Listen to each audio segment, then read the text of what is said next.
बिहार सरकार का एक विभाग इन दिनों कुछ चीजों से इतना परेशान हो गया है कि 13 शूटरों को बुलाया गया है और उन्हें शूटेड साइट का आदेश दे दिया गया है।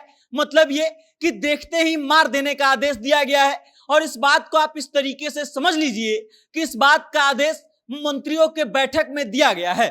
अब ये 13 शूटर बिहार के अलग अलग जिलों में घूम घूम कर उनको ढूंढेंगे और देखते ही गोली दाग देंगे। अब तक आप भी सोच में पड़ गए होंगे कि आखिर ऐसी कौन सी चीज है जिससे बिहार सरकार के बड़े बड़े मंत्री और नेता इतने ज्यादा परेशान हो गए हैं कि उन्हें देखते ही मार देने का आदेश दे दिए हैं। तो परेशान मत होइए, हम आपको बता देते हैं, लेकिन उससे पहले आप मेरा परिचय जान लीजिए। नमस्कार, मेरा नाम वेद प्रकाश है। आप जनता जंक्शन देखना शुरू कर चुके हैं और कैमरे के पीछे हैं विशाल।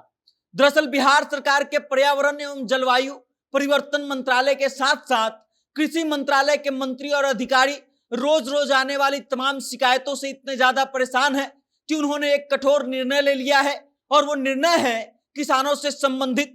दरअसल कई जिलों के किसान पिछले कुछ समय से नीलगाय, जिसे गांव के आम बोलचाल वाले भाषा में घुरपरास भी कहते हैं, और जंगली सुअरों से बहुत परेशान है क्योंकि वो उनके खेतों और फसलों को खराब कर देते हैं। और इसलिए राज्य के पर्यावरण, वन एवं जलवायु परिवर्तन मंत्री प्रेम कुमार और कृषि मंत्री मंगल पांडे की अध्यक्षता में हुई संयुक्त बैठक के दौरान राज्य में घुरपरास नाम से मशहूर नीलगायों और जंगली सुअरों को मारने की अनुमति देने का निर्णय लिया गया।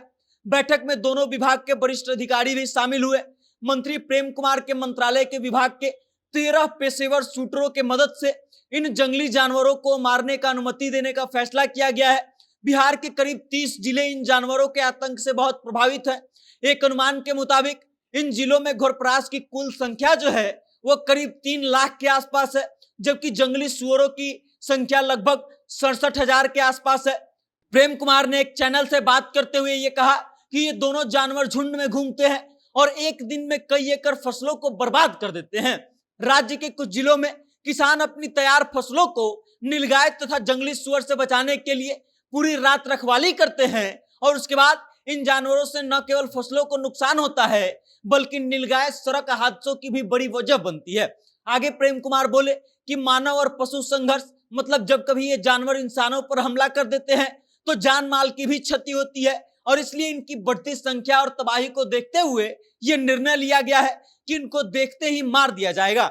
जो क्षेत्र इन जानवरों के आतंक से प्रभावित है वहां के मुखिया वन विभाग के अधिकारियों से संपर्क करेंगे और इन जानवरों को मारने का जिम्मा उठाएंगे और उसके बाद इन जानवरों को दफनाने का काम भी करवाएंगे। यदि आप भी इन जानवरों के आतंक से प्रभावित हैं तो अपने गांव के मुखिया के पास जाकर इन जानवरों के खिलाफ शिकायत कर सकते हैं और फिर मुखिया वन विभाग के अधिकारियों से बात करके आपके इस समस्या का समाधान करेंगे। बाकी आप इस निर्णय को कैसे देखते हैं और आपको क्या लगता है कि मंत्रियों के द्वारा लिया गया यह निर्णय जो है वो किसानों के हित में कितना सही होगा और किसानों को इसका कितना फायदा मिलेगा?